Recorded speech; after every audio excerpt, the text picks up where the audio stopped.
Bien, c'est toujours le problème du commencement, c'est qu'à un moment, il faut commencer. Et donc, on va se jeter à l'eau.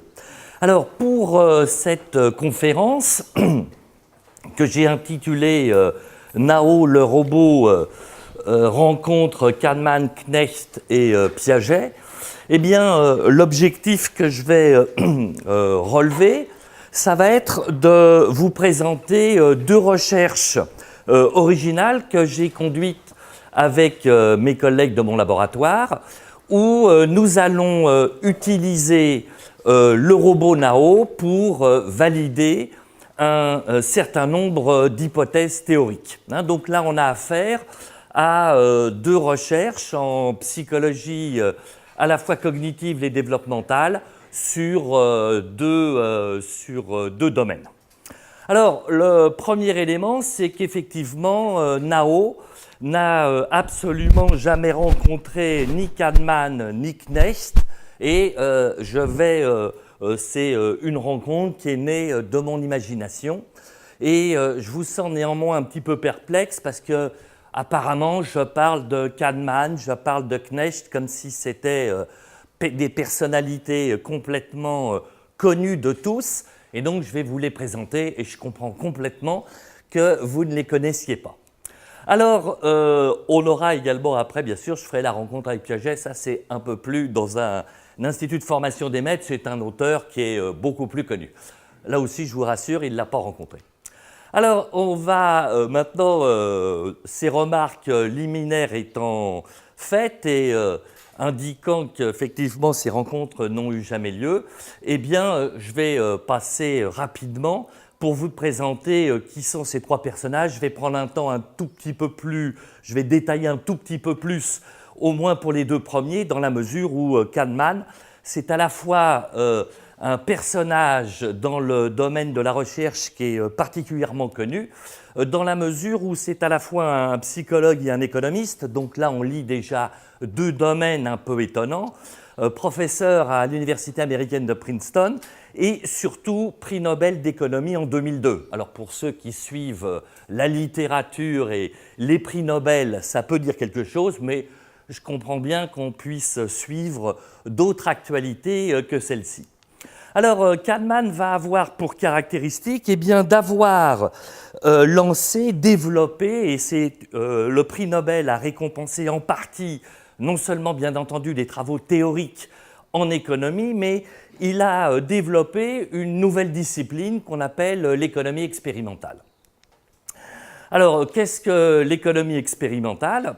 Eh bien, dans le cadre des travaux en économie expérimentale, on va essayer d'identifier, de comprendre qui est l'homo economicus qui sommeille en chacun de nous. De la même manière qu'il y a un homo mathematicus, que vous connaissez bien, vous, ici, à l'IUFM, il y a un homo letricus par rapport aux lettres, et ainsi de suite, un homo physicus. Pour tous les domaines, on a des représentations de toutes les disciplines, alors plus ou moins bien définies, plus ou moins pertinentes. Dans le rapport que l'on peut avoir à l'économie, là encore, on a des représentations. Alors, les travaux vont porter, dans le cadre de l'économie expérimentale, dans le cadre, par exemple, des échanges. Quelles sont les représentations que les sujets se font d'un échange de biens. Quelles sont les représentations que les sujets se font, par exemple, d'un échange de type marchand. Donc, c'est une autre catégorie d'échange. Voilà. Donc, le domaine de l'économie expérimentale cherche à saisir, définir ce qui recoupe l'homo economicus. Alors, cette discipline se trouve au carrefour donc, de trois domaines d'études, l'économie, la psychologie, où on se prend un petit peu la tête, et effectivement, après, les mathématiques. Voilà. Donc, on a, quand on lit des travaux en économie expérimentale, on est au carrefour de ces trois disciplines. Alors, Knecht, qui est-il ? Je vous présente ce personnage. Donc, lui aussi, c'est un psychologue spécialiste en économie expérimentale. et il va avoir pour caractéristique d'avoir étudié un certain nombre de biais. Alors un biais cognitif, qu'est-ce que c'est? Eh bien les biais cognitifs, ce sont des procédures que nous allons mobiliser pour résoudre un certain nombre de tâches qui sont des procédures extrêmement rapides, extrêmement automatisées et qui vont nous permettre de prendre des décisions. J'accepte l'échange, je refuse l'échange, par exemple.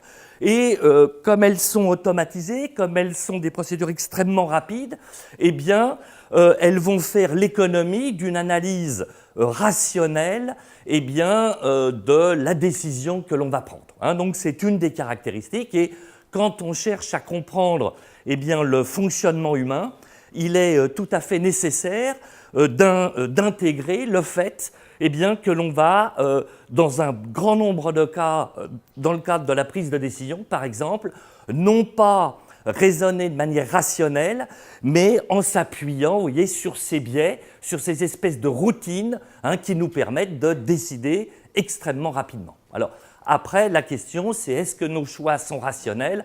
Alors là, c'est un vaste domaine que nous allons en partie examiner cet après-midi.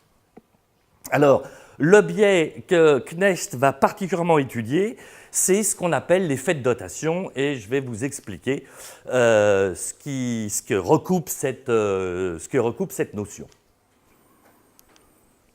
Alors, c'est le biais le plus connu en économie expérimentale, et c'est surtout un biais qui va permettre d'expliquer toute une série de conduites que l'on peut rencontrer, auxquelles vous avez été exposé.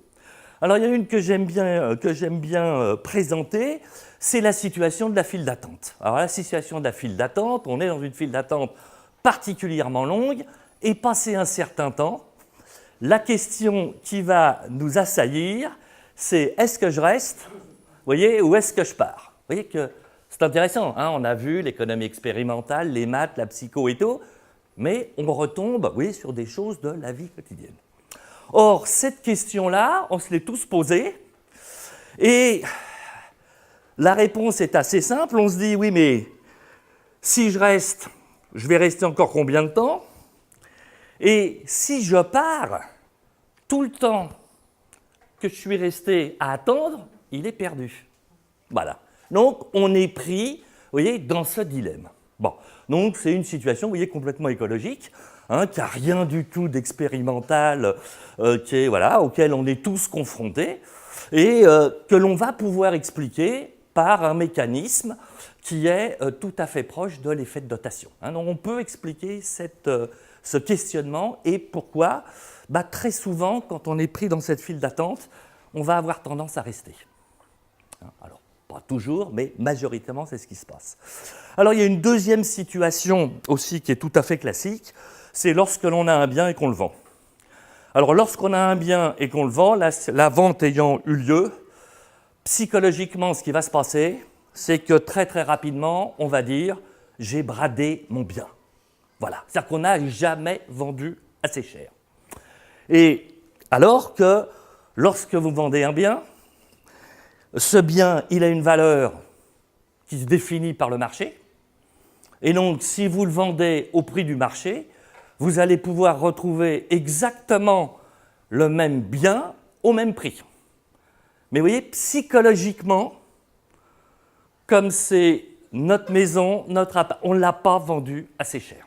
Et ça marche tout le temps et c'est une valeur sûre.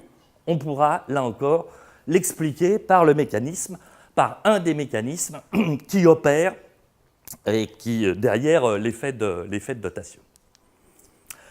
Alors, ce biais, indépendamment qui permet de répondre à des questions, vous voyez, de la vie au quotidien, eh bien, il remet en cause un axiome de base de l'économie. Axiome qui a été défini, là encore, par un autre Nobel d'économie, il n'y a que du beau linge, et que du beau monde dans le propos d'aujourd'hui, qui est Coase, qui a eu le prix Nobel, je ne l'ai plus en tête, mais qui a eu le prix Nobel. Et l'axiome est le suivant. Si lors d'un échange, vous voyez, les coûts de transaction, on peut les considérer comme nuls, eh bien, le prix de la valeur du bien, eh bien, devrait être tout à fait équilibré entre ce que le vendeur, le prix du vendeur et le prix de l'acheteur. On part de ce principe-là. Donc ça, c'est, en résumant très rapidement, cet axiome en économie. Et on va voir maintenant ce que l'homo economicus, eh bien, comment il intègre cette affaire. Alors, donc l'homo economicus, hein, c'est on a des théories, hein, il y a des théories qui nous permettent de pouvoir de se dire, voilà, l'homo economicus qui serait parfaitement rationnel, voilà comment il devrait fonctionner. Hein. Donc on va avoir une théorie, par exemple la théorie de l'utilité espérée.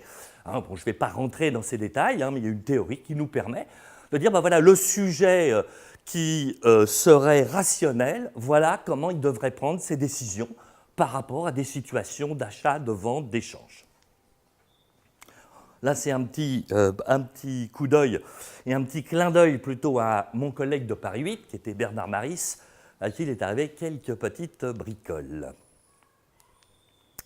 Alors, si je demande à des sujets de choisir entre une montre Piaget, rien à voir avec le psychologue, mais qui a tout à fait à voir avec les montres, qui vaut beaucoup, beaucoup de sous. Une montre comme ça, c'est à peu près entre 20 et 25 000 euros. Et un mug tout à fait ordinaire qui coûte, lui, 2 euros, eh bien, la décision va être assez simple. Si je peux choisir entre les deux, la majorité des sujets eh bien, auront tendance à plutôt faire ce choix-là. Hein. Et donc, de ce fait, on peut définir, vous voyez, ce qu'est une réponse rationnelle. Hein. La réponse rationnelle, ce serait celle-là. Alors après, deuxième cas de figure, imaginez que je présente un sujet de biens, une plaque de chocolat suisse, ça s'impose, hein, et puis d'un autre côté un mug, que ces deux biens eh bien, ont la même valeur. Eh bien, si on demande à des sujets de choisir et que ces deux biens présentent le même niveau d'intérêt, eh bien, d'un point de vue rationnel, on devrait avoir autant de sujets qui aiment le chocolat, qui choisissent le chocolat, que de sujets qui choisissent le mug. L'idée derrière ça, c'est si vous avez deux biens qui présentent le même niveau d'intérêt, hein, qui présentent la même valeur économique, eh bien, du point de vue de la théorie de l'utilité espérée, je devrais avoir autant de sujets qui choisissent la plaque de chocolat que de sujets qui choisissent le mug. Donc ça va nous donner, vous voyez, une deuxième réponse qui serait rationnelle. Hein.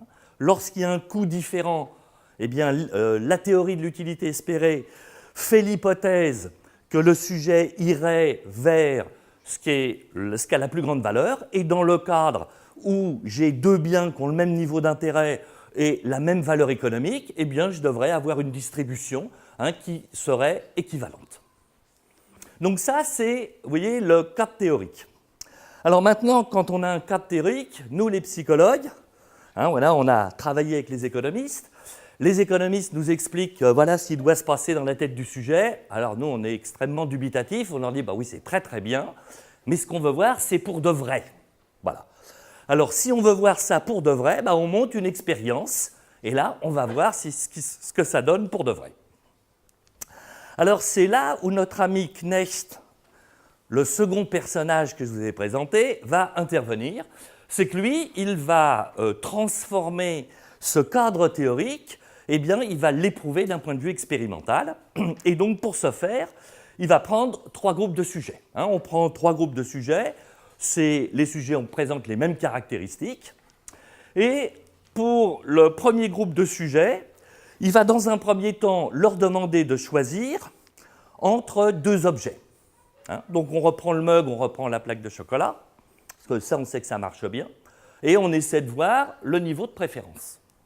Alors, le niveau de préférence, il est relativement simple. On observe que 46% des sujets préfèrent le mug et 54% préfèrent la tablette de chocolat. Donc, on a là, avec ces deux objets-là, on va partir de ce principe-là, ça a été testé expérimentalement, que pour cette population donnée, eh bien, les deux objets qui présentent le même niveau de préférence, eh bien, ce sont ces deux-là, et la valeur économique des deux biens est similaire. Il n'y a pas de différence entre les deux. Donc, on a un même niveau de préférence égal. Alors, pour le deuxième groupe de sujets, eh bien, là, on va leur donner un mug. On a une salle comme ça. Les étudiants sont habitués à venir faire des expériences. Les expériences sont toujours faites avec des... C'est la plupart du temps nos étudiants qui participent aux expériences. Alors, on va faire d'abord l'expérience, puis après on leur fait le cours, mais puis on négocie pour les stimuler, pour vraiment qu'ils participent. Donc, on leur remet un mug. Après, on leur fait un petit boulot. Pendant 10-12 minutes, ils vont avoir une tâche à réaliser. Cette tâche à réaliser n'a absolument rien à voir ni avec l'économie, ni avec le mug, ni avec quoi que ce soit. C'est une autre tâche. Et puis, au terme de ces 10 minutes, de manière individuelle, eh bien, on va leur poser la question, est-ce que tu souhaites échanger ton mug contre cette plaque de chocolat? Voilà la question qu'on leur pose. Pour notre troisième groupe, on va procéder de la même manière. On ramène la plaque de chocolat, on les fait bosser pendant 15 minutes, et puis après, individuellement, on va leur poser la même question. Est-ce que tu souhaites échanger ta plaque de chocolat contre ce mug? Alors, maintenant, on va examiner ce que les résultats vont montrer. Alors, je rappelle, le premier groupe, on avait donné le mug. Le deuxième groupe, on leur a donné la plaque de chocolat. L'Homo economicus nous dit, dans ce cas de figure-là, eh bien, voilà ce qui est attendu, que j'ai autant de sujets qui choisissent le mug que de sujets qui choisissent la plaque de chocolat. Vu qu'à la base, j'étais à 46-54, donc ce groupe, 46% voulait le mug, 54% la plaque de chocolat. Ça, c'est ce que le groupe a donné. On leur a remis après, pour un groupe, le mug, pour l'autre groupe, la plaque de chocolat. Donc, théoriquement, si le sujet est cohérent, eh bien, on devrait retrouver cela. Et là, il n'en est rien. Lorsqu'on réalise ce type d'expérience, eh bien, à partir du moment où on a donné un objet à un sujet, il ne veut plus le lâcher.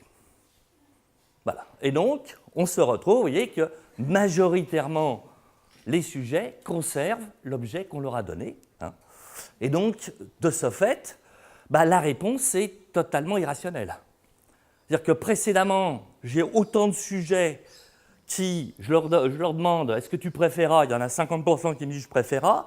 Je leur donne B, et là, je m'aperçois, enfin pour une partie, ils ont eu B, et là, je m'aperçois d'un résultat pareil. Voilà. Donc, ça, c'est ce qu'on va appeler l'effet de dotation, à savoir le fait d'attribuer, de posséder un objet, eh bien, engendre chez la personne eh bien, une surévaluation, une surestimation de l'objet possédé. Bien. Alors, comment on va expliquer cette affaire? Alors, ça, ce n'est pas nous qui allons expliquer l'affaire, c'est Kahneman, prix Nobel d'économie, pour ça qu'il a eu son prix Nobel. Eh bien, alors là, il a montré quelque chose qui est extrêmement intéressant, c'est que psychologiquement, le rapport que le sujet a avec le gain ou la perte n'est pas du tout de même nature. Les sujets sont bien plus sensibles à la perte qu'au gain. Et c'est pour ça que, vous voyez, du point de vue mathématique, la courbe n'est absolument pas équilibrée. À savoir que si je prends, vous voyez, à une valeur absolue de 50 et que je suis à moins 50, vous voyez, j'ai une perte de moins 50, eh bien l'intensité de mon insatisfaction va se situer, vous voyez, comme ça à la louche, à peu près à 135. Alors que si j'ai un gain, vous voyez, de 50, eh bien mon intensité de satisfaction est à peu près sur une échelle au niveau de 60. C'est-à-dire que, vous voyez, une perte impacte psychologiquement davantage qu'un gain. Alors on va avoir toute une série de travaux qui vont montrer eh bien, que les sujets ne se conduisent pas de la même manière lorsqu'ils sont lorsqu'ils doivent prendre une décision dans l'incertitude, lorsqu'ils sont face à un gain ou lorsqu'ils sont face à une perte. Lorsque l'on va être dans une situation d'incertitude face à une perte, on va prendre davantage de risques. Pourquoi prend-on davantage de risques? Parce que si je risque davantage, certes, la perte peut être importante, mais je pourrais peut-être compenser, voyez, cette perte. Voilà. Donc, on a un rapport au gain et à la perte qui est complètement débalancé. Donc, on va expliquer de cette manière cet effet de dotation. Alors, quand avec mes collègues, on s'est attaqué à cette situation dans les années 2011, 2012, 2013, 2014. D'abord, on avait très peu de littérature sur l'enfant, donc moi j'ai voulu essayer de comprendre ce qu'il en était sur le plan de la genèse de cette conduite. C'est-à-dire que derrière toute conduite adulte, eh bien, on a une genèse, elle s'est développée au préalable. Et donc, on a commencé à lancer tout un programme de recherche que je vais rapidement vous présenter. Et pour nous, l'explication de l'aversion à la perte n'était pas suffisante. On ne remet pas, on ne dit pas que Kahneman, prix Nobel d'économie, a tort, mais on dit, voilà, au niveau de sa copie, il peut peut-être mieux faire. Voilà, on peut trouver quelque chose de plus fin en termes d'explication. Alors, notre hypothèse est la suivante. On part du principe que lorsque l'expérimentateur donne un objet, le participant, lui, va recevoir cet objet, et dans sa tête, il va transformer ce don en un cadeau. Pour lui, ce n'est pas un objet au hasard qui lui est remis, mais quand je lui remets un objet, eh bien, lui, dans sa tête, pour lui, c'est un cadeau. Et donc, si c'est un cadeau, à ce moment-là, qu'est-ce qui va se passer? Eh bien, je vais appliquer les règles sociales qui régissent les conduites lorsque je remets un cadeau. Voilà, c'est ça l'idée de base. Et donc, on s'aperçoit qu'on a des règles extrêmement sophistiquées, c'est extrêmement complexe, et on a un grand moment de la comédie humaine lorsqu'on remet un cadeau. Je ne vais pas m'apesantir là-dessus, on pourra à l'occasion y revenir. Mais l'idée de base, c'est celle-là. Donc nous, on ne remet pas en cause l'idée d'aversion à la perte, que si on conserve l'objet, c'est parce qu'on a une peur de la perte, mais nous on fait une autre analyse, on dit si on conserve l'objet, eh bien c'est parce que dans notre société, les règles qui régissent la remise d'un cadeau font que, eh bien, il n'est pas de bon ton, quand on nous a donné quelque chose, de vouloir l'échanger. Alors vous allez me dire, certes, ça peut se faire maintenant sur les sites internet, je l'entends complètement, mais je vous rappelle qu'à ce moment-là, la personne qui vous a remis le cadeau n'est pas là. Et ça change absolument tout. Voilà. Alors on va continuer notre affaire. Donc on retient que nous, on va expliquer, vous voyez, ce biais au travers d'un principe que sont les règles de politesse, qui s'appliquent au cadeau. Et donc, de ce fait, si je veux expérimenter, si je veux tester ce principe-là, imaginez que je propose une situation expérimentale dans laquelle je viole les règles qui font que l'objet va être considéré comme un cadeau. Eh bien, à ce moment-là, si dans la tête du sujet, ce n'est pas un cadeau, mais c'est un objet ordinaire que j'ai donné, je ne devrais pas observer d'effet de dotation. C'est ça, vous voyez, le principe. Je propose une situation où je viole les règles de remise d'un objet, et à ce moment-là, si je viole les règles, l'objet dans la tête du sujet est considéré véritablement comme un objet, et on ne devrait pas observer de dotation. Bon. Sur un plan expérimental, on a lancé des expériences et on a montré effectivement que nous validons cette hypothèse. Je ne viens pas sur ce point-là. Alors, du point de vue plus général, si je fais l'hypothèse que ce sont les règles de politesse qui opèrent dans ces situations-là, eh bien, des règles de politesse, ça s'apprend. Ça, c'est la caractéristique de l'homme, c'est qu'on est doué d'apprentissage. Et donc, si ça s'apprend, ça veut dire qu'il y a un moment, les enfants n'ont pas appris ces règles. Et donc, de ce cas-là, quand je compare une situation où je ne viole pas les règles et une situation où je viole les règles, comme il ne les applique pas, ben, il ne devrait pas y avoir de différence. En revanche, dès qu'il maîtrise les règles de politesse, eh bien, quand je propose la situation où je viole les règles de remise de l'objet, eh bien, là, je devrais observer des différences. Les résultats vont dans ce sens-là. On a des données expérimentales qui le montrent. Le deuxième point que posent les règles de politesse, c'est que dans les échanges d'objets, et là, ici, vous êtes parfaitement bien placé pour le comprendre, eh bien, les règles ne sont pas les mêmes d'une culture à l'autre. Et donc là, avec mes collègues, on a développé toute une série de recherches en Chine, au Japon, et bien entendu, énormément en Nouvelle-Calédonie. Pourquoi? Parce qu'on a d'autres règles qui s'appliquent à l'échange d'objets. Et donc, on va montrer qu'effectivement, en fonction de la culture, on va avoir des conduites qui seront différentes, et surtout ces conduites seront conformes aux principes, aux règles qui sont en vigueur dans la culture. Alors, pour ce qui nous intéresse, c'est l'idée, toujours pour tester cette hypothèse de règle de politesse, eh bien c'est là où on a utilisé Nao, le robot. Pourquoi c'était intéressant? Eh bien, parce que Nao, c'est un robot humanoïde. Vous verrez, je vous montrerai une petite vidéo d'une expérience qu'on a conduite. C'est un robot humanoïde, et avec un robot humanoïde, on ne nous a pas appris à être poli, à appliquer des règles. Donc, l'intérêt d'utiliser, Nao, c'est que ça va nous permettre de tester expérimentalement si, lorsque je remets un objet, lorsque plutôt le robot me donne un objet, est-ce que j'applique ou non des règles de politesse? L'hypothèse qu'on va formuler, c'est que lorsque j'ai affaire à des humains, oui, je vais appliquer l'affaire, mais quand c'est robot qui donne l'objet, eh bien là, c'est un objet, donc il n'y a pas de règles de politesse à appliquer. Voilà. Je garde ou j'échange, peu importe, mais je n'applique pas les règles de politesse.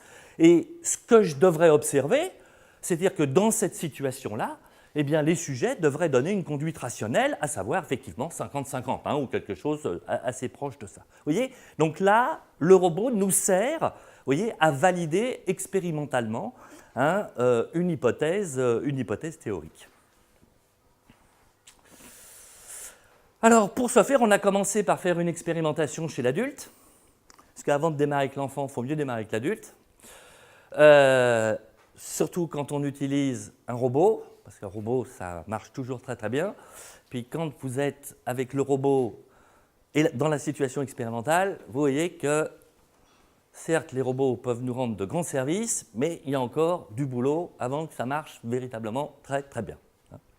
Alors, on a démarré avec des adultes. On a réalisé une première condition où c'est un humain qui remet l'objet. Voilà, on a une condition où l'objet est remis par un humain. Après, on a une deuxième condition où c'est Nao qui réalise l'expérience. Alors, quand je dis Nao réalise l'expérience, c'est-à-dire que la personne vient sur notre site expérimental, pour des étudiants. Ils viennent et on leur dit, voilà, vous allez participer à une expérience et je vais vous laisser avec Nao. Et c'est le robot qui mène, nous on n'est absolument pas présents, et c'est le robot qui réalise l'expérience de A à Z. Tout, bien entendu, est programmé. Voilà, on peut, avec Nao, on peut absolument tout programmer, on peut lui faire parler toutes les langues que l'on souhaite, on peut tout paramétrer, toutes les caractéristiques humaines, on peut parfaitement les paramétrer. Le robot Nao, il peut danser, donc on peut ajouter, vous voyez, de la gestualité, les intonations, on peut jouer dessus. Enfin, voilà, on a X paramétrage sur toutes les caractéristiques de ce qu'est la voix humaine, qui peuvent être parfaitement contrôlées. Alors, dans la situation robot neutre, le sujet va répondre, le Nao répond poliment, les échanges se font poliment, mais sans plus.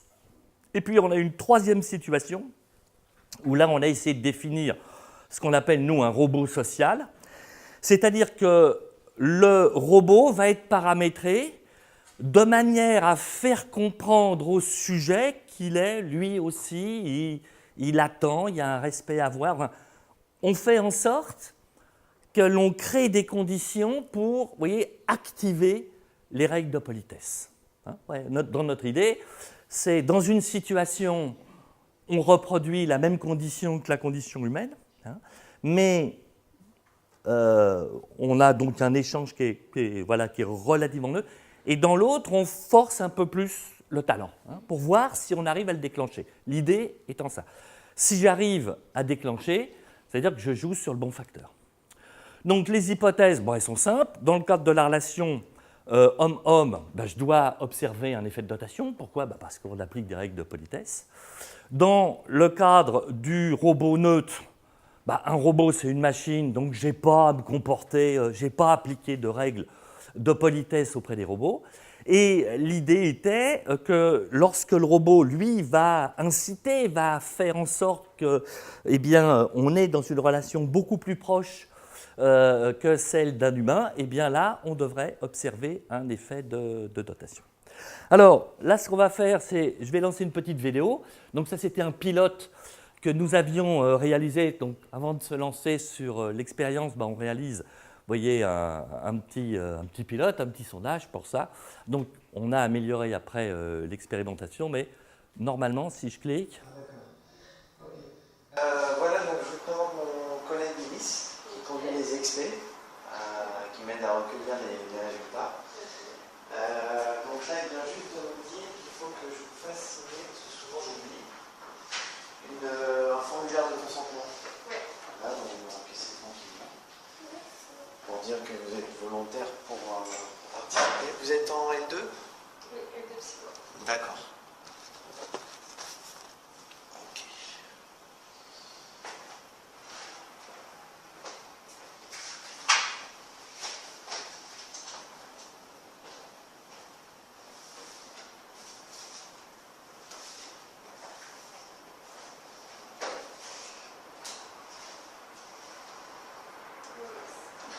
Donc là, je vais faire un petit commentaire.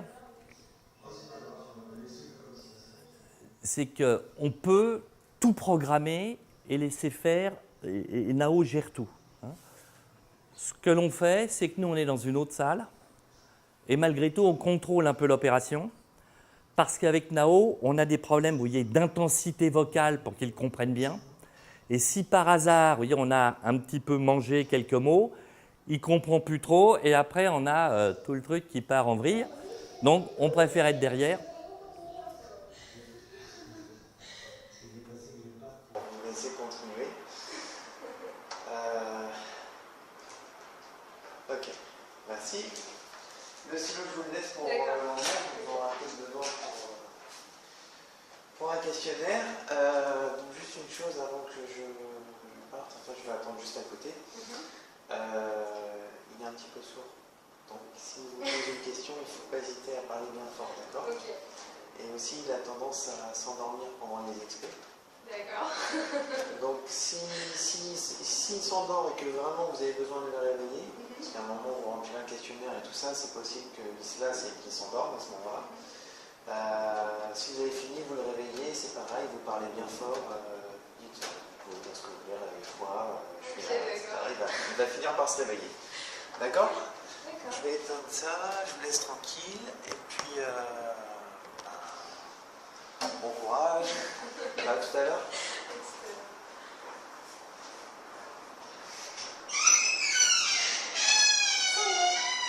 Moi, c'est Alice. Pour que cette petite expérience soit plus sympa, je te propose de nous tutoyer. Comment ça va? Ça va. Pour moi, ça va encore mieux depuis que tu es là. Comment tu t'appelles? Mélanie. Mélanie. Je suis enchantée de faire ta connaissance.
Une fois que tu auras terminé, il te suffira de reposer le questionnaire sur la table. Bon, moi, pendant ce temps, je vais faire un petit somme. Alors, est-ce que j'aurais oublié quelque chose? Non, je ne crois pas. Ok, alors si c'est bon pour toi, vas-y. Surtout, une fois que tu as terminé, réveille-moi. N'hésite pas. Alors, je te souhaite bon courage et te dis à tout à l'heure. D'accord, merci.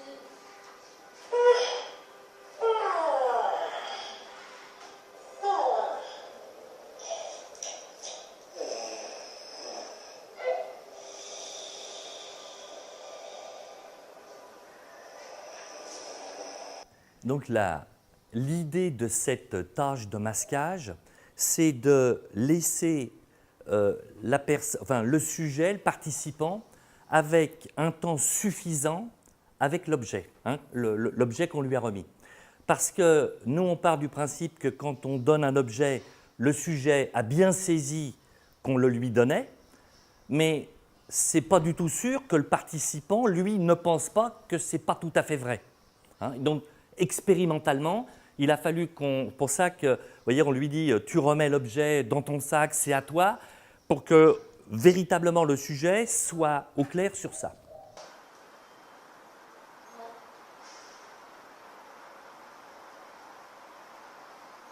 Ulysse.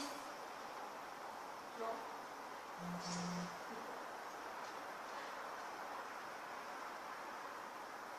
Réveille-toi.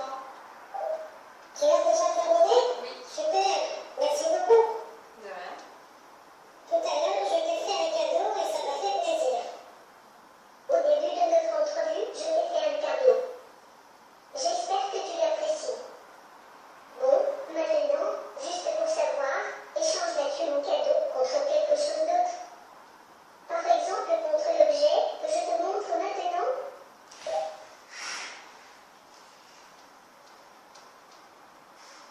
Bah non, c'est un cadeau. Hein. On n'échange pas les Peux-tu cadeaux. répéter? Bah non, c'est un cadeau, on n'échange pas les cadeaux. Entendu? Bien, voilà. Donc là, vous voyez, on était dans la condition, je ne vous l'ai pas dit, mais vous voyez, la condition numéro 3, où on essaye de déclencher la situation où on va déclencher l'effet de dotation. Alors, s'il y a du papier, c'est que là, vous voyez, on a des problèmes de préhension, parce que techniquement, ce n'est pas simple. Il n'a que trois doigts, et donc c'est compliqué pour tenir des petits objets. Donc là, on est sur des aménagements, des choses comme ça, à recaler. Voilà. Donc, vous voyez, dans cette situation expérimentale, eh bien, on arrive à partir du moment où on induit, on fait comprendre. Alors, là, il employait plusieurs fois le terme cadeau. On ne l'emploie plus maintenant, hein, parce que si on dit que c'est un cadeau, on force de trop le trait, sans employer le terme cadeau, mais tout simplement, vous voyez, dans le cadre des échanges. Alors là, on était sur un pilote où il y a peu d'échanges, mais normalement, on a une situation de dialogue qui est beaucoup plus longue, hein, dans la dernière version, où justement, c'est au cours, vous voyez, de cette version longue d'échange que l'on fait passer le message, que Nao fait passer le message, qu'il attend comme ça un certain nombre de marques, vous voyez, signifiant qu'on maîtrise les règles de politesse. Et à ce moment-là, l'humain s'adapte parfaitement. Dans la situation où on a une réplique très classique de la situation expérimentale telle que je l'ai définie, eh bien là, on n'aura pas d'effet de dotation. Alors, si je regarde les résultats, vous voyez, dans la relation humain-humain, ce que l'on va observer, vous voyez, c'est qu'on a un maximum de personnes, hein, sur 60 sujets, on en a 50, vous voyez, qui refusent l'échange, hein, c'est-à-dire qui conservent l'objet. Dans la situation neutre, vous voyez, on est dans quelque chose qui se distribue, on a comme un petit peu plus d'échanges que d'objets qui sont conservés. Et dans la situation sociale, alors on n'est pas aussi fort que dans la relation humain-humain, mais là on peut voir que, vous voyez, on passe de 24 sujets sur 60 à 37 sujets sur 60 qui vont chercher qui refusent l'échange. Hein. Donc vous voyez, expérimentalement, Nao nous a permis eh bien, donc de valider notre hypothèse notre hypothèse de travail. Donc, vous voyez, là, l'intérêt est un intérêt, dans un premier temps, qui est un intérêt purement théorique. Hein, voilà. Alors, bon, ça, je viens de l'indiquer. Alors, dans la deuxième rencontre que Nao a pu faire avec Piaget, eh bien, là, on s'est intéressé à une tâche qui est tout à fait célèbre, qu'on appelle la tâche d'inclusion, hein, qui n'a rien à voir avec l'approche inclusive et l'école inclusive, quoique, mais on est sur une tâche d'inclusion sur le plan conceptuel. Alors, dans les tâches d'inclusion, qu'est-ce que l'on cherche à comprendre? Eh bien, c'est à quel moment les sujets comprennent qu'il y a une relation entre les parties et un tout. Hein, on a une classe, et une classe, bien, elle est faite de sous-classes. Hein, et c'est ce qu'on cherche à comprendre, c'est à quel moment le sujet, sur le plan de son développement cognitif, va être en mesure de comprendre eh bien, qu'un tout, il est fait au moins de deux parties. Hein, et que, eh bien, il y a moins dans les parties que dans le tout. Voilà, hein, c'est ces questions-là que l'on se pose. Alors, les travaux en psychologie, quand Piaget s'est intéressé à cette question, vont montrer très classiquement que dans un premier temps, l'enfant a énormément de mal à savoir qu'est-ce qu'une partie, qu'est-ce qu'un tout. On va avoir une deuxième étape où l'enfant va comprendre la notion de partie, mais ne va pas comprendre la notion de tout. Et puis, il va falloir attendre une troisième étape où là, il n'a plus aucun problème entre la notion de partie et la notion de tout. Hein. Voilà, d'un point de vue développemental, comment les choses se font. Alors, la tâche de l'enfant, quand on va travailler avec, d'un point de vue expérimental, on amène un matériel. Et je vous en présenterai plusieurs rapidement, mais moi, celui que j'ai utilisé, c'est des fruits. Hein. Donc, je m'assure, je présente des fruits, j'ai des pommes et j'ai des poires. Et puis, dans un premier temps, je m'assure que l'enfant, il reconnaît bien que ça, c'est des pommes, ça, ce sont des poires, et puis que l'ensemble, ça s'appelle des fruits. Voilà. Hein, donc, c'est ça la tâche de l'enfant, ce qu'on va lui demander, dans un premier temps, de s'assurer qu'il différencie bien l'un de l'autre. Et puis, après, ce que l'on va, dans le cadre de la tâche, ce que l'on va lui demander, eh bien, c'est de nous dire eh bien, quelles sont les relations qu'entretiennent ces trois éléments. Est-ce qu'il y a plus de pommes que de poires? Est-ce qu'il y a plus de poires que de fruits? Est-ce qu'il y a plus de pommes que de fruits? Hein, c'est cette question-là que l'on va lui poser. Alors, c'est une expérience qui est extrêmement sympa à faire passer et vous découvrez des choses extraordinaires. Alors, Piaget avait utilisé plein de dispositifs pour étudier cette affaire. Il va commencer avec un collier de perles, avec des perles blanches et des perles noires, donc ça, il va faire ses manips là-dessus. Il va utiliser le bouquet de fleurs, les coquelicots, les bleuets. Il va utiliser une manip où il y a un groupe d'enfants avec des garçons et des filles. Et puis, voilà. Donc, alors, dans le cadre du bouquet de fleurs, qui est la tâche classique des marguerites, donc on présente à l'enfant un bouquet avec 8 fleurs, donc il y a 5 marguerites et 3 tulipes, là. Voilà. Et puis, la question qu'on va lui poser après, lui avoir s'est assuré qu'il sait ce que c'est qu'un bouquet, qu'il sait ce que c'est que les fleurs, qu'il sait ce que c'est que des marguerites, qu'il sait ce que c'est que des tulipes. On a neutralisé cette affaire-là. Il ne l'a pas fait avec les tulipes, mais quand j'ai fait le PowerPoint, je n'avais pas trouvé les coquelicots, je ne sais plus quoi comme image. Donc, vous voyez, la première image que j'ai trouvée, ça marche quand même. À partir du moment où on a contrôlé cette affaire. Et la question qu'on va poser, c'est est-ce qu'il y a plus de marguerites ou est-ce qu'il y a plus de fleurs? Alors, pour nous, c'est d'une évidence totale. Et on va découvrir que quand vous présentez cette tâche, il faut attendre l'âge de 7-8 ans pour que l'enfant réponde qu'effectivement, eh bien, il y a plus de fleurs que de marguerites. Voilà. Et c'est une tâche, donc, vous voyez, qui a commencé à être étudiée dans les années 1920 et sur laquelle les chercheurs travaillent toujours. Et en 2016 ou 2015, il y a encore des papiers qui sortent sur cette question-là. On fait partie de ces auteurs qui sortent des papiers sur cette question-là, et nous, on a bien sûr joué avec Nao. Alors, l'explication de cette affaire. Alors, pour expliquer comment l'enfant arrive à comprendre la relation partie-tout, eh bien, Piaget va faire l'hypothèse d'un mécanisme qui est extrêmement puissant, qu'on appelle le mécanisme de réversibilité, que je vais vous expliquer assez rapidement. Et donc, le principe, quel est-il? Eh bien, à partir du moment où vous maîtrisez la notion d'inclusion de classe, eh bien, tout de suite, vous savez immédiatement dans votre tête que eh bien, les fleurs, qu'est-ce que c'est? Eh bien, c'est les marguerites plus les tulipes. Et en même temps que vous conceptualisez cette affaire, eh bien, vous savez que marguerite plus tulipe, eh bien, ça donne les fleurs. Voilà. Hein? L'idée de réversibilité, c'est qu'au moment où on conçoit, où on conceptualise, où on a à résoudre la tâche, on a d'emblée, vous voyez, un système complet qui fait que B, c'est égal à A plus A', mais que A plus A' égale B. Hein? Et ça, vous voyez, ça va former une structure, hein, un microprogramme, si je prends une analogie informatique, dans la tête, qui est complètement construit, qui est immédiatement opérant. Alors, ça va mettre un petit peu de temps. Alors, quand on examine de très très près cette tâche, on s'aperçoit que la tâche est quand même très très complexe. Très complexe parce que, bien sûr, il y a une dimension linguistique. Là, quand je prends le collier de perles, vous voyez, le collier de perles, j'emploie un génitif, lui correspond à l'ensemble. Hein? Alors que si je prends les fruits, vous voyez, c'est une tâche qui est un peu plus simple parce qu'il y a un mot qui désigne l'ensemble. Vous voyez, là, c'est un ensemble de mots qui désigne l'ensemble. Donc, il y a une difficulté. La deuxième complexité de la tâche, c'est que, par exemple, vous voyez, dans le cadre du collier de perles, le collier comportait 20 perles, 18 noires et 2 blanches.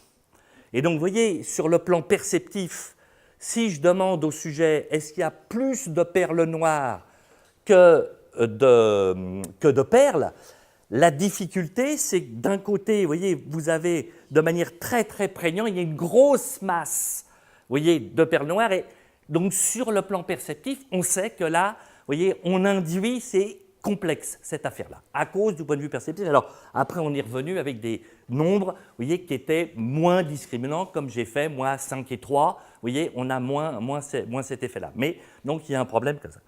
La difficulté, c'est qu'il faut penser en même temps au tout et à la partie, hein, donc c'est cette affaire-là. Et puis, en même temps, il faut penser en termes de logique des classes, mais également, on demande ce qu'on appelle des jugements de relation, à savoir que il y a plus de marguerites que de tulipes, ou qu'il y a moins de tulipes que de marguerites. Hein. Les jugements de relation, c'est ça. C'est que, vous voyez, dans la même tâche, vous demandez au sujet de maîtriser l'ensemble de ces domaines. Hein, voilà. Alors, à partir des années 95-2000, eh bien, des collègues ont souligné qu'à partir des recherches en pragmatique du langage, eh bien, la question est-ce qu'il y a plus de marguerites ou plus de fleurs, eh bien, elle peut être interprétée de deux manières. Elle peut être interprétée de deux manières, et si on part de ce principe-là, eh bien, on peut expliquer pourquoi la tâche met autant de temps à être maîtrisée. Alors, la première interprétation, c'est de se dire, quand j'emploie le terme fleur en français, eh bien, nous, on fait d'emblée, dans ce type de tâche, nous, adultes, on fait d'emblée, enfin, quand la signification qui est immédiatement activée, c'est que la notion de fleur, elle renvoie au tout. Et à ce moment-là, effectivement, quand je présente la tâche et que je pose au sujet « est-ce qu'il y a plus de marguerites ou plus de fleurs ?», la réponse pertinente est « il y a plus de fleurs que de marguerites ». Pourquoi? Parce que l'entité fleur renvoie au tout. Mais en français, on peut avoir une deuxième interprétation de la tâche, du mot fleur. Les fleurs, ça qualifie aussi une partie. Les marguerites sont des fleurs. Et donc, vous voyez, d'un point de vue linguistique, là, l'hyperonyme fleur, eh bien, peut parfaitement être employé pour qualifier l'hyponyme marguerite ou tulipe. Imaginez que vous êtes dans une conversation, vous ne vous souvenez plus du nom des tulipes, vous pouvez l'appeler fleur. et on comprendra parfaitement. Donc là, on va avoir, vous voyez, deux modalités, deux manières d'interpréter la tâche. Et à ce moment-là, eh bien, dans le cas où l'enfant ou le sujet interprète fleur comme étant une partie, l'hyponyme, eh bien, la réponse correcte, c'est il y a effectivement plus de marguerites que de fleurs, sous-entendu de tulipes. Voilà. Donc, on a ces deux niveaux d'interprétation. Alors, quand on va mobiliser ces deux niveaux d'interprétation, eh bien, effectivement, on va pouvoir à ce moment-là réexaminer la situation. Et ce que l'on ne sait pas, c'est lorsque je pose la question au sujet, lui, il active quel type d'interprétation? Est-ce qu'il active l'interprétation de type la fleur, c'est l'hyperonyme, c'est-à-dire l'ensemble, ou est-ce que dans sa tête, lorsque je parle de fleur, c'est l'hyponyme, la partie? Et à ce moment-là, effectivement, les réponses sont interprétées complètement différemment. Alors, pour Politzer, là, notre collègue, pour lui, la difficulté de la tâche, justement, provient de son ambiguïté. Donc, là, en fonction, vous voyez, du choix de l'interprétation, il y en a une qui s'appelle horizontale, l'autre verticale, peu importe, c'est le principe, c'est ça.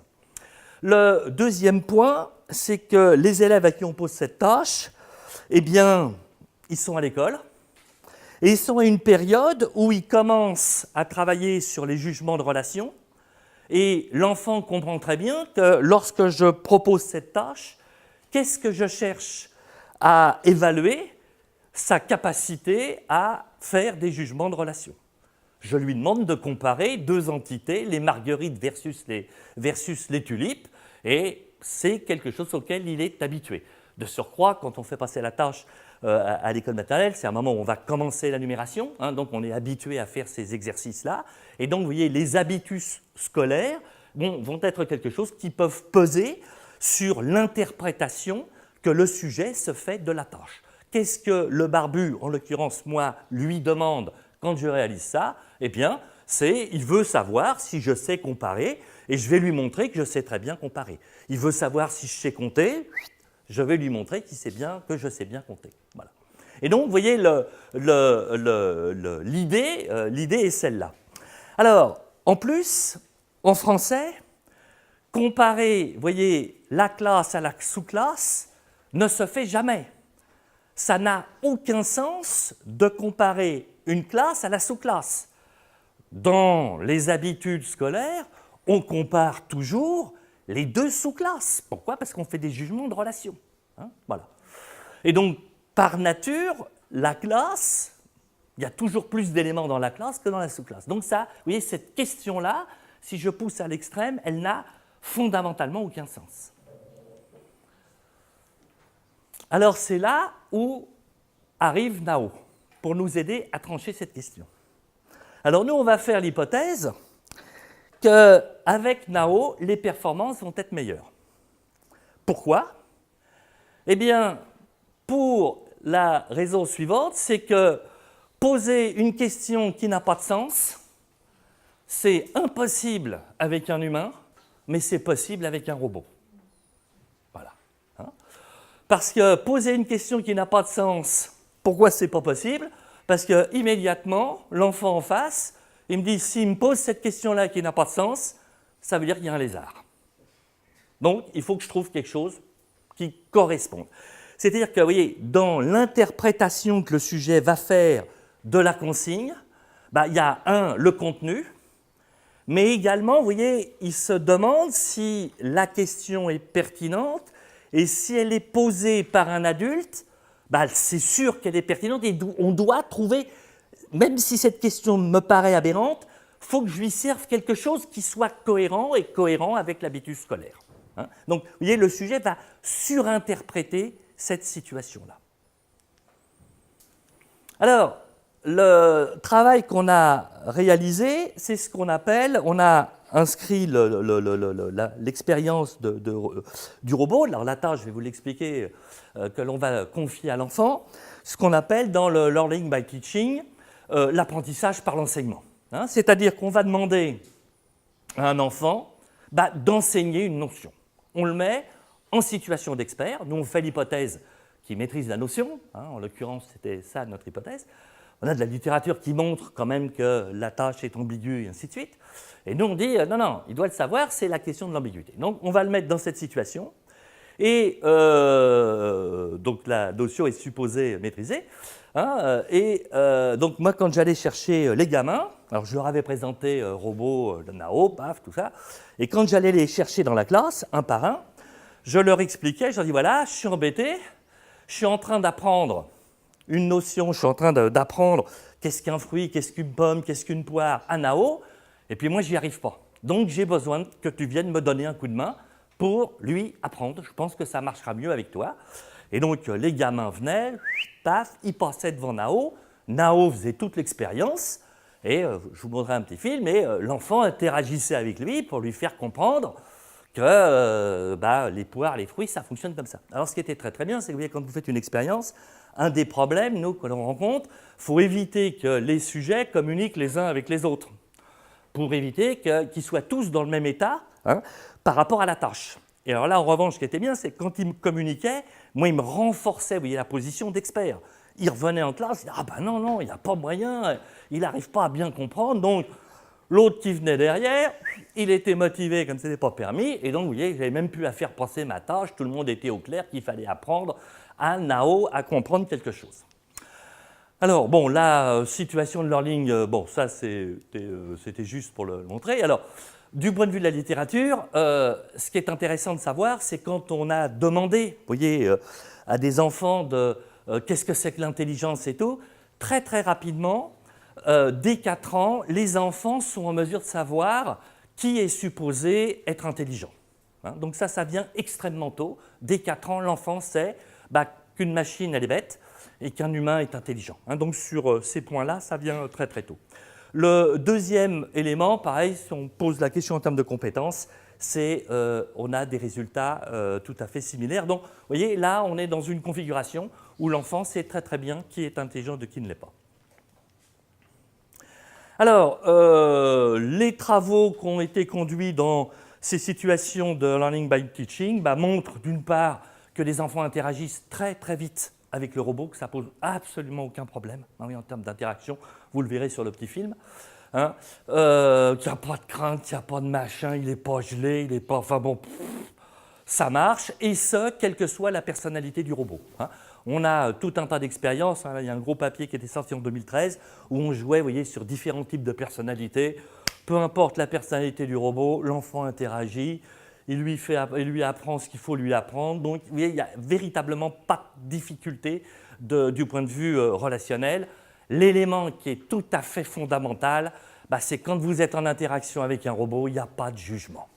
Hein. Et donc ça, en termes, vous voyez, de développement futur, pour tout ce qui peut être aide ou remédiation, vous voyez, l'interface machine ne va pas, bien entendu, complètement supprimer les interactions humaines, mais dans un certain nombre de cas, ça peut être un outil extrêmement intéressant. Pourquoi? Eh bien, parce que la machine, le robot, vous voyez, ne juge pas. Hein, et donc, c'est un point véritablement tout à fait déterminant. Alors, notre situation de départ est la suivante. Donc ça, je l'ai expliqué, on présente à l'enfant le robot et on va lui expliquer qu'il ne sait rien et que sa tâche, c'est d'apprendre tout ça. Alors, la manip par elle-même, on a interviewé 40 enfants âgés de 5 à 6 ans, 5 ans 7, 6 ans 2, vous voyez, sur des enfants relativement jeunes. Après, on a fait passer, ce groupe a été divisé en deux, 20 gamins passent la condition avec l'expérimentateur humain, ça c'est ma pomme, et 20 vont passer la condition dans expérimentateur Nao. Hein.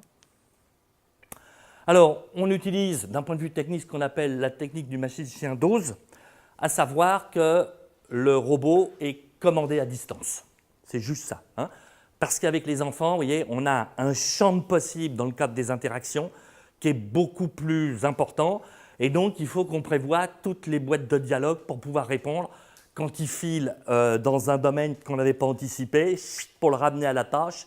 Donc, Nao, il n'y arrivera plus, ça. Enfin, ça pose, ou c'est trop long, et à ce moment-là, l'enfant décroche. Donc ça nous permet, vous voyez, on est, nous, derrière on est dans une salle, l'enfant est seul avec le robot, hein, et puis nous on est derrière et on le commande à distance pour pouvoir activer tout ce qui est nécessaire. C'est ce qu'on appelle cette technique-là. Bon, là je reviens, j'ai présenté le robot, on donne toutes les explications et on s'assure bien entendu via Nao que l'enfant reconnaît, enfin dispose des mots fruits, pommes, poires. Hein, des fois c'est un peu compliqué pour qu'il active fruits, alors il a fallu faire un petit programme pour dire quand l'enfant nous dit il n'arrive pas à trouver le mot, donc à un moment Nao fait voilà, et quand on a réussi à amorcer le truc, c'est bon parce que tant qu'il n'a pas prononcé le mot fruit, on n'est pas sûr qu'il le maîtrise, donc on est un peu roulé pour la faire, mais on arrive à cette affaire. Et puis à la fin, Nao va poser la question sur l'inclusion. Alors là, c'est une petite, pareil, c'est une petite vidéo avec un enfant. Donc pourquoi j'ai mis là derrière, là il y avait un extincteur, hein, je suis dans la bibliothèque. Nous on est juste derrière et donc l'enfant est face à Nao.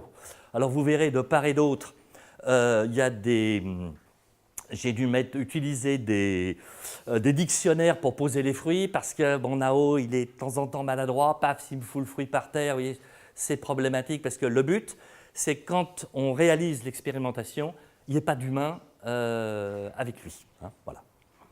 Alors, on va lancer la petite vidéo. C'était mieux pour que tu vois, pour que Nao il puisse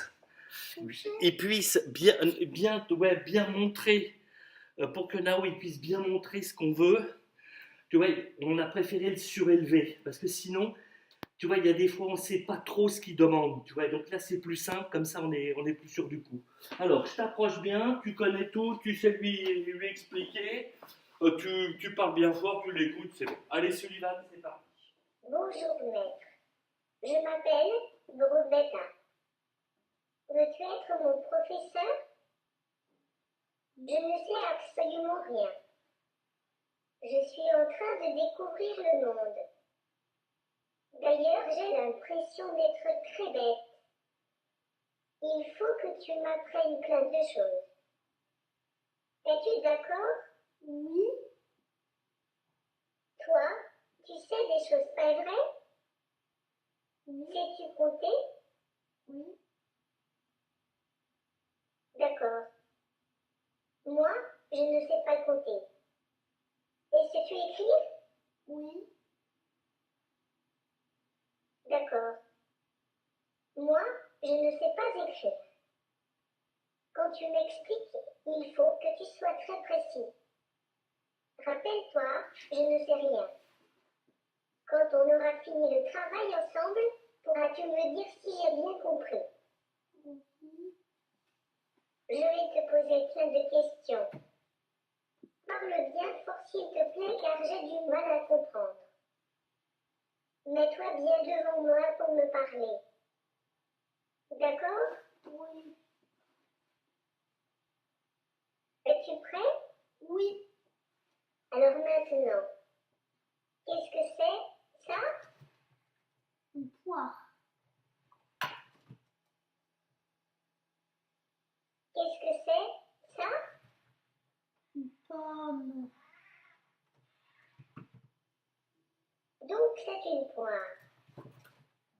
C'est bien ça? Oui. Donc c'est une pomme, c'est bien ça? Oui. Ça c'est une poire, ça c'est une pomme. Et tous les petits objets situés autour de moi s'appellent comment?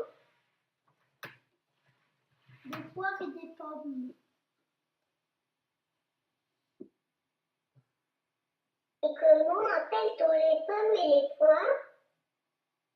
Des fruits. Est-ce qu'il y a plus de pommes ou est-ce qu'il y a plus de fruits? Plus de fruits. Ah, il y a plus de fruits, c'est bien cela? Oui, parce que tout est de fruits. D'accord. Tout est de fruits.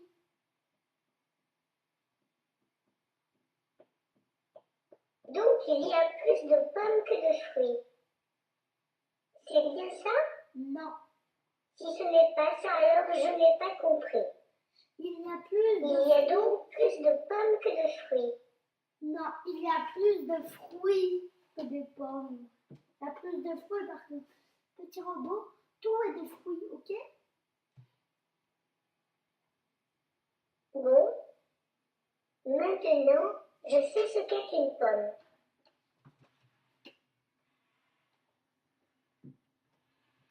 Maintenant, je sais ce qu'est une poire.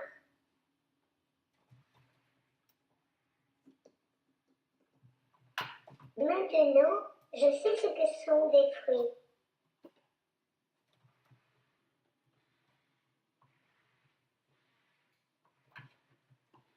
Merci de m'avoir appris toutes ces choses. Là, je suis exactement. C'est ce que j'allais te dire.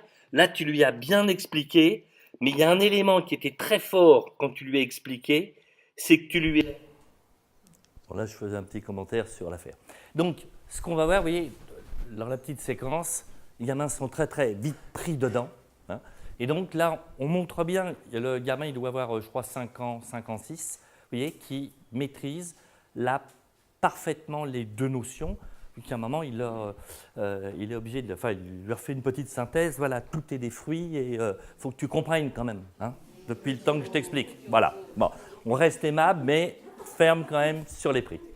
Donc, nos résultats, quand on compare, vous voyez, dans la situation humaine, à cet âge-là, j'ai 75% de sujets qui répondent de manière incorrecte, c'est-à-dire qui seraient dans l'interprétation, qui répondent de manière incorrecte. Et quand je compare, vous voyez, dans la situation robot, je descends à 45%.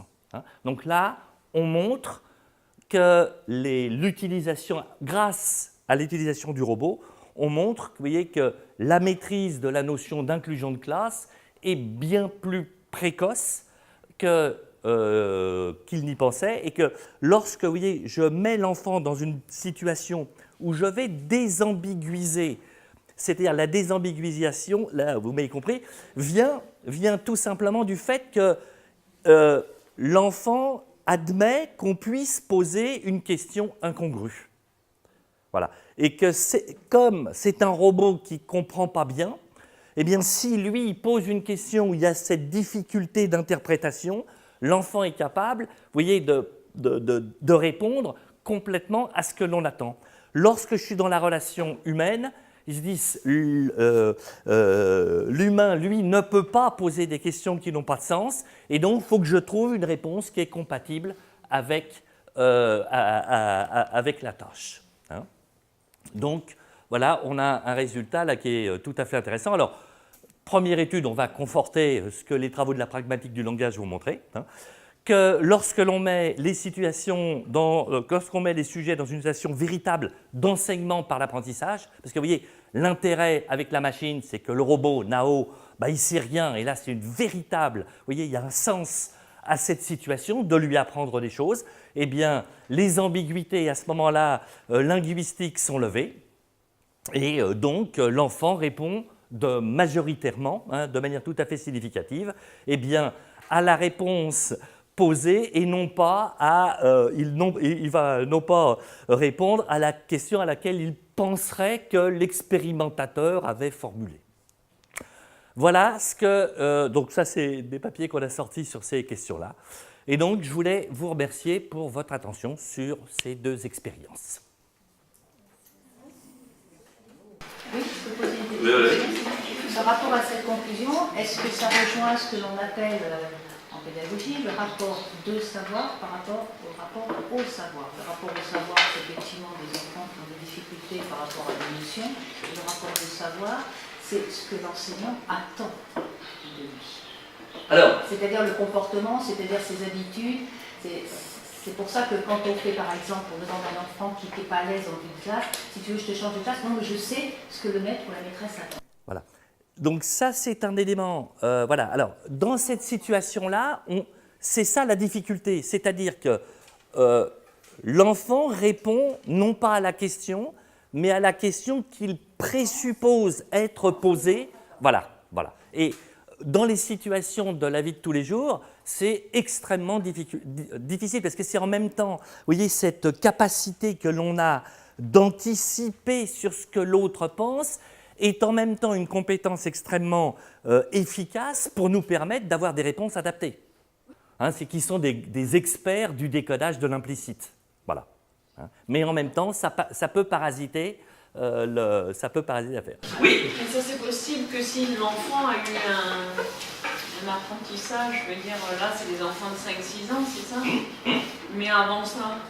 Alors, avant ça, pour l'instant, la notion quand même de classe et de sous-classe, c'est complexe. Hein. Alors, ce que l'on sait, c'est que malgré tout, les enfants, à partir de... Après, c'est quand même difficile. Je crois qu'on a des travaux qui montrent qu'ils sont quand même déjà capables de catégoriser relativement tôt, dès l'âge de 4 ans. Ils peuvent faire des catégories. Mais entre être capable de faire des catégories et après réaliser cet élément-là, faut quand même du temps, parce que conceptuellement, c'est difficile. Hein. Là, ce qui est intéressant, c'est que, grosso modo, alors que, vous voyez, 75 à 80% dans la tâche classique de Piaget, humain-humain, les sujets ont... 75% des sujets vont réussir, mais ils ont 7-8 ans. Donc là, on montre que la compétence... il montre que la compétence est maîtrisée un peu plus tôt. Hein. Mais c'est des tâches difficiles, ça, à faire. Hein. Mais extrêmement, moi, je vous invite, si vous avez l'occasion de les faire, de le faire passer avec les gamins. C'est des moments, je crois, de toutes les tâches, celle-là, c'est la plus sympa à faire passer. Voilà. Mais on ne pourrait pas se rapprocher de ce résultat-là, du résultat qu'on a eu avec Nao, c'est parfait.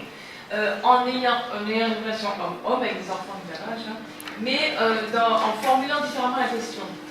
Pas une question comme ça, avec une question à la fin. Alors attention à ce que je vais te dire, fais attention, par exemple, il peut peut-être y avoir un piège, fais attention à ce que je te dis, fais attention aux mots que j'utilise, non. Alors, ce qu'on a pu faire, parce qu'avant d'utiliser Nao, on est les premiers à avoir utilisé le robot pour ça. Hein. Alors, quand on décompose la question, hein, est-ce que tu peux me dire qu'est-ce que sont les fruits? Tous les enfants sont capables de l'identifier. Voilà, si vous modifiez l'ordre, par exemple, là, la question, c'était est-ce qu'il y a plus de marguerites ou est-ce qu'il y a plus de fruits?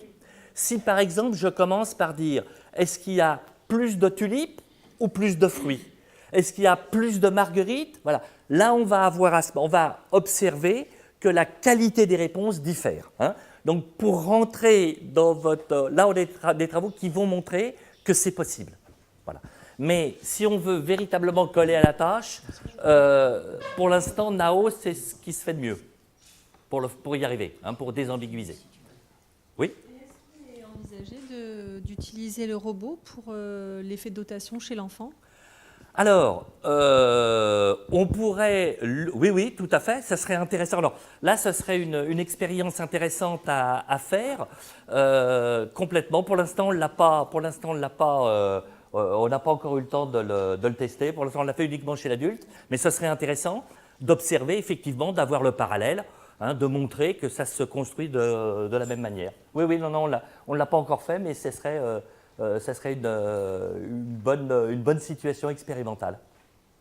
Non, mais est-ce qu'il ne faudrait pas d'abord tester l'effet de dotation avec l'humain pour être sûr que l'enfant, finalement, ne se fie pas que à son affect à lui, plutôt que de faire plaisir à l'adulte? C'est-à-dire que j'entends par là, tout à l'heure, j'y ai pensé quand vous parliez du mug et du chocolat, je me suis un peu, finalement, mis à la place d'un enfant de 5 ans, et mon appétence au chocolat a dépassé l'entendement. C'est-à-dire que le mug, j'en avais plus rien à faire. Même si ça faisait pas trop plaisir à l'autre, mon envie de chocolat a été un peu forte. Complètement. Alors, là, je dois avoir, si je fais le compte, fait l'expérience à cette heure avec 6300 sujets au niveau de l'effet de dotation. Je démarre de 2 ans jusqu'à l'âge adulte. Enfants, ados, culture et tout team. Alors, les résultats vont montrer que pour les 2-3 ans, on observe très très tôt un effet de dotation. 2-3 ans, on observe très très tôt un effet de dotation.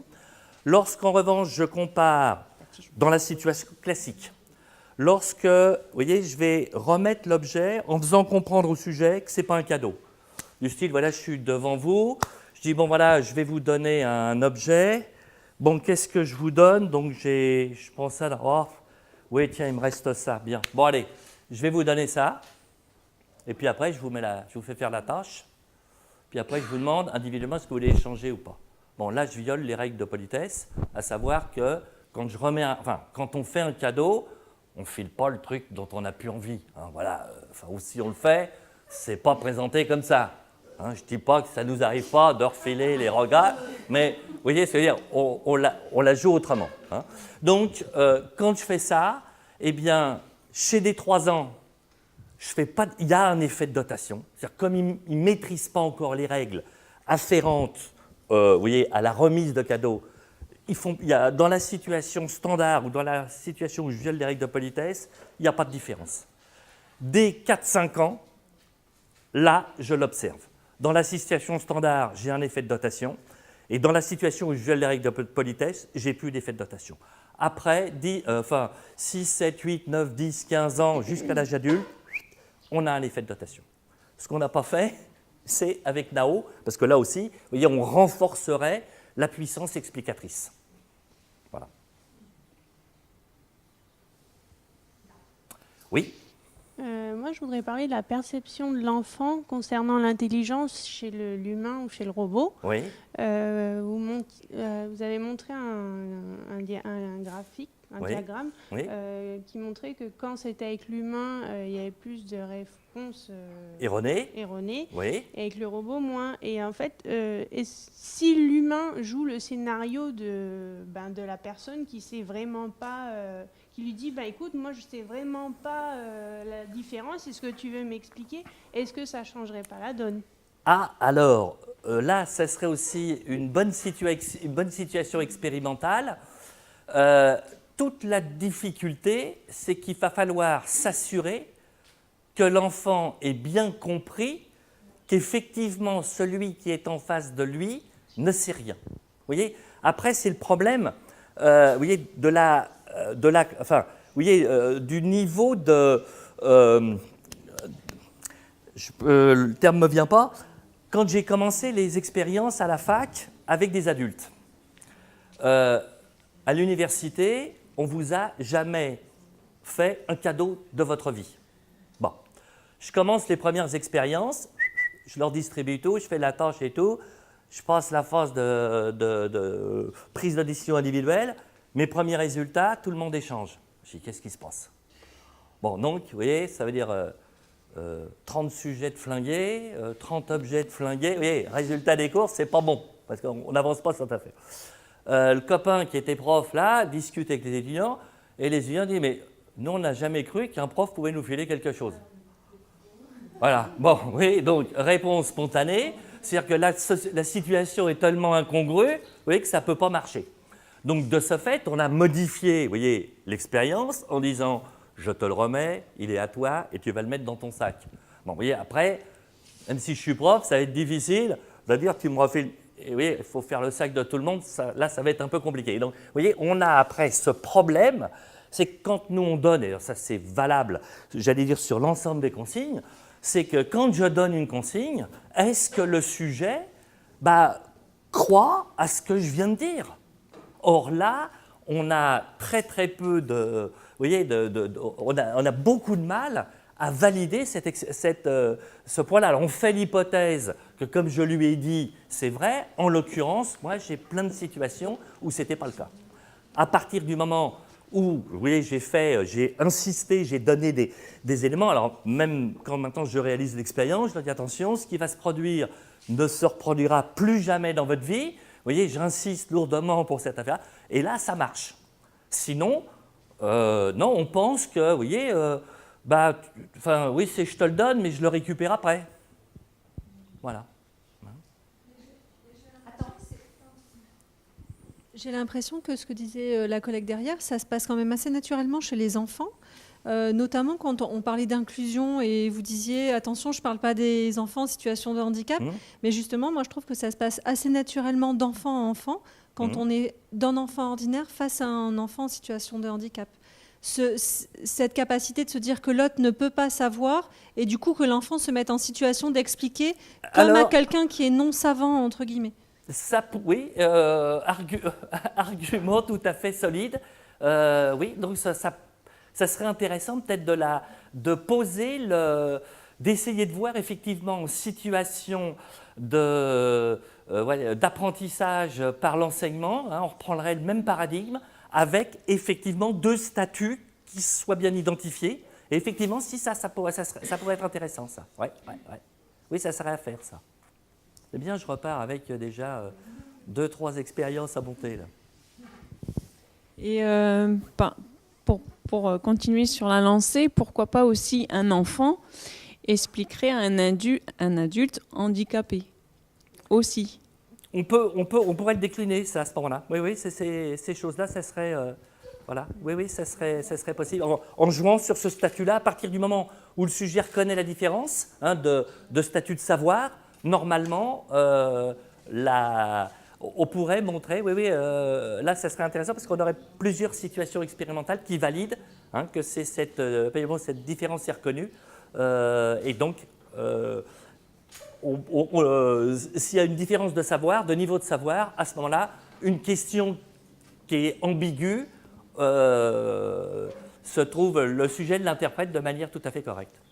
Est-ce que je peux poser alors par rapport à cette question-là, effectivement, un enfant qui expliquerait à une personne en situation de handicap, mais adulte. Après, ça dépend de la représentation. Nous, à l'école, effectivement, et maintenant, on parle de situation de handicap, puisque n'importe qui peut s'y trouver. Mais on a quand même eu pendant très longtemps, et ça continue encore maintenant, la personne handicapée est une personne déficiente, inférieure. Donc effectivement, l'enfant qui explique à l'adulte en situation de handicap, est-ce que ça ne veut pas dire que l'enfant est tout à fait capable d'expliquer à l'adulte en situation de handicap, puisque de toute façon, il est inférieur? C'est une question. Attention aux représentations. Oui, ça serait une solution, c'est d'expérimenter, hein, de voir ce que les données. Mais là, on a une tâche qui nous permettrait, de le mesurer. Et ouais. Juste encore une dernière question, je ne sais plus qui avait demandé par rapport effectivement si la personne, l'enseignant, maintenant si l'enseignant se met, puisque chez les enfants, on utilise beaucoup la théâtralisation, on sait, notamment les options G, que quand on les met en situation comme ça, c'est plus l'enfant qui parle en première personne, mais c'est bien le personnage qu'il représente. Si à ce moment-là, effectivement, l'adulte joue la théâtralisation et prend le costume de Nao. Si, ça peut là, c'est encore parce qu'il n'est plus avec le costume de l'enseignant, puisqu'apparemment, l'habit fait le moine, désolé, mais bon, voilà. Tu voulais pas? Ah, pardon, tiens. Moi, je suis restée sur la théâtralisation, là. Non, je me demandais s'il était opportun de tester l'effet de dotation avec un système de tirage au sort, de loterie. Est-ce que les gens se comportent...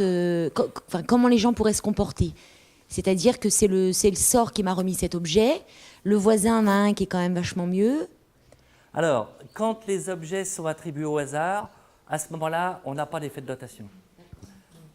Parce que comme c'est du hasard, vous voyez, au même titre, quand les sujets, on le voit bien, quand ils ont gagné, quand on étudie les conduites face aux machines à sous, des choses comme ça, l'argent qui est gagné comme ça très rapidement, il est tout de suite remis dans le circuit. On ne lui accorde pas la même valeur.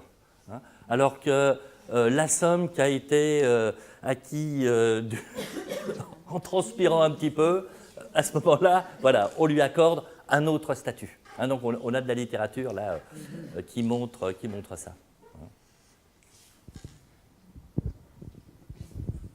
Pour l'effet de dotation, lorsque c'est par rapport à l'objet qui est donné, je pense aussi que c'est le statut de la personne qui donne aussi, qui peut influencer, disons, comment l'enfant accepte l'objet.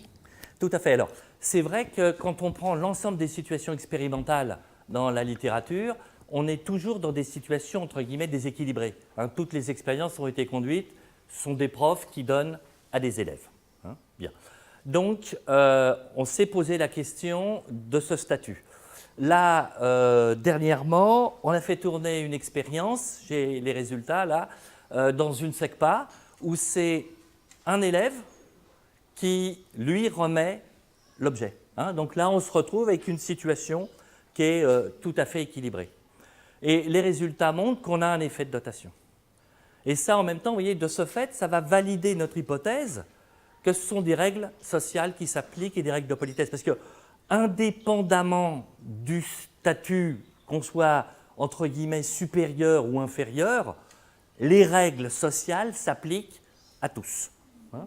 Alors, sur le statut, il y a des travaux qui sont intéressants, sont les travaux qui sont faits au Japon, hein, où là, vous avez une société qui est extrêmement hiérarchisée. Et là, ce qu'on va observer, c'est que lorsque la question est posée en privé ou lorsque la question est posée en public, à ce moment-là, les réponses chez les Japonais ne sont pas de même nature. Hein. Quand c'est en privé, là, c'est autre chose. Quand c'est en public, non. Là, le système des valeurs sociales et le système de hiérarchie marche à fond. Voilà. Mais voilà, pour l'instant, on avait formulé cette hypothèse de se dire, tiens, est-ce qu'à la limite, si c'est à même niveau, est-ce qu'on pourrait se dire, après tout, avoir une réponse plus rationnelle, dans la mesure où on pourrait, surtout avec des copains de classe, ben non, on applique les règles aussi sociales. Il y a un fort apprentissage de ces règles. Donc, si je comprends bien, ça veut dire que quelle que soit la culture, il faut faire attention au contexte dans lequel...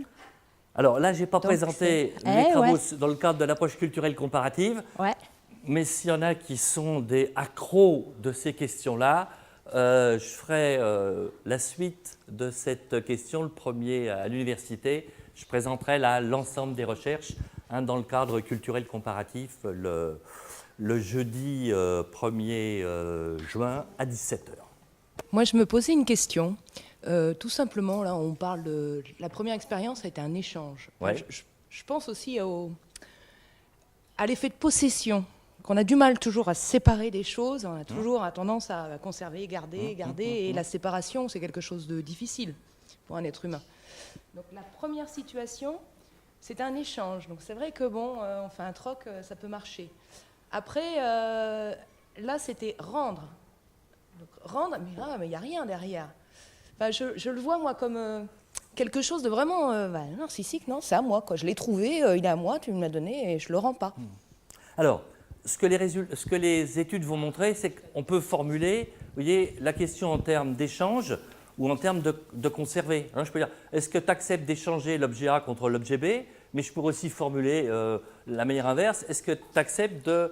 je ne sais plus comment je pourrais le formuler. Mais il y a la possibilité de jouer sur l'échange et la possibilité, on peut formuler ça en jouant sur la conservation. Ce que les résultats vont montrer, c'est qu'on a toujours l'effet de dotation. Voilà. Hein. On est dans un échange, mais dans les populations occidentales, l'effet le sentiment de propriété est très fort. Hein. Alors on l'explique par, vous voyez, l'aversion à la perte. Hein. C'est-à-dire qu'on peut l'expliquer par l'aversion à la perte. Nous, on rajoute que le sentiment, vous voyez, d'aversion à la perte, il est complètement congruent avec les règles sociales. Ce qui sera intéressant, et c'est ce que je raconterai jeudi prochain, c'est quid des situations où j'ai affaire à une culture qui contredit l'aversion à la perte. Comment les choses se passent. Mais ça, ce sera une autre histoire. Le suspense.